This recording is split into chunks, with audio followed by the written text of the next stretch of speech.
তৃতীয় শ্রেণীর ছাত্রছাত্রীরা, আশা করি তোমরা ভালো আছো।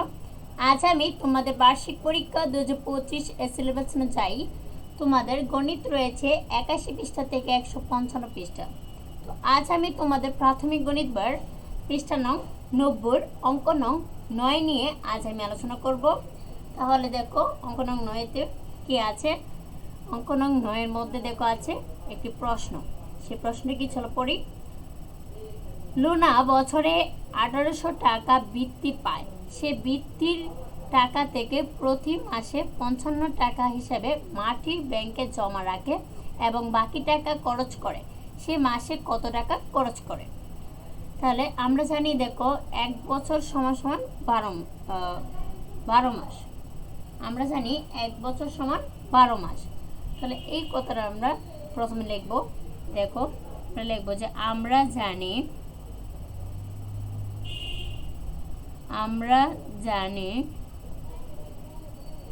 1 বছর সমান 12 মাস। দেখো তাহলে 12 মাসে বৃত্তি পায়। তোমরা 12 মাসে বৃত্তি পায়, এটা আমি লিখি। 12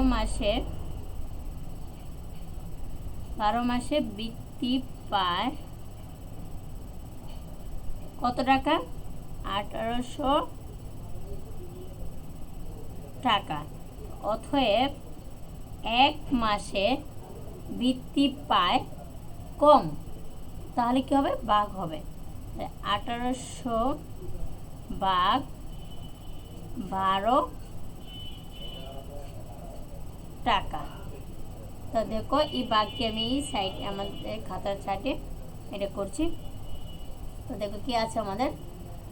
আমরা 12কে দিয়ে 1800কে ভাগ করব। তাহলে 12 দিয়ে 1800কে ভাগ করব। তাহলে দেখো এখানে 18 মধ্যে প্রথমে লিখবো। তাই 18 মধ্যে 12 কতবার যাবে? দেখো একবার নিব আমরা। 12কে 12 একবার নিলে দেখো 12কে 12। এরপর দেখো এই যে 8 থেকে আমরা 2 কি করব? বিয়োগ করব। তো 8 থেকে 2 বিয়োগ করলে হবে কত হবে? 6। এরপর দেখো 1 থেকে 1 বিয়োগ করলে 0, কিন্তু বাম দিকে আমরা 0 বসাবো না। এরপর দেখো আছে আমাদের 2 সাইডে আছে বা ডান পাশে দেখো আমাদের 2টি 0 আছে। 2টির মধ্যে আমরা এই যে একটি 0 নিচে নিয়ে আসবো। এখন হচ্ছে 60। তাহলে 60 12-র মধ্যে কতবার যাবে? 5 বার। তো 5 12 দেখো আমাদের হয় 5 12 কত হয়? 60। তাহলে এখন দেখো 60 থেকে 60 বিয়োগ করলে হয় 0, কিন্তু আমরা এখানে 0 লিখবো না। দেখো আমাদের ডান পাশে একটি 0 আছে, সেই 0টি আমরা এখানে নিয়ে আসবো। তাহলে 0-র মধ্যে 12 কতবার যাবে? যাবে না। তাহলে আমরা এখানে ডান পাশে এখানে 0 দিব, এই নিচেও একটি 0 নিয়ে আসবো। এখন 0 থেকে 0 বিয়োগ করলে হবে 0। তাহলে আমাদের ফলাফলটি কত বের হয়েছে? 150 টাকা। তাহলে 1 মাসে সে বৃত্তি পায় কত টাকা? 150 টাকা। এখন দেখো আমাদের আছে যে সে বৃত্তির টাকা থেকে প্রতি মাসে 55 টাকা হিসাবে মাটি ব্যাংকে জমা রাখে। তো এটা আমরা বের করবো। এখন দেখো এখন লিখব, এখন প্রতি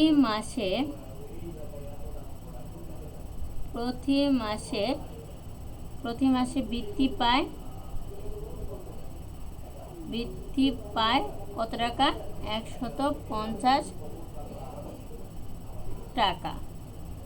অতএব প্রতি মাসে ব্যাংকে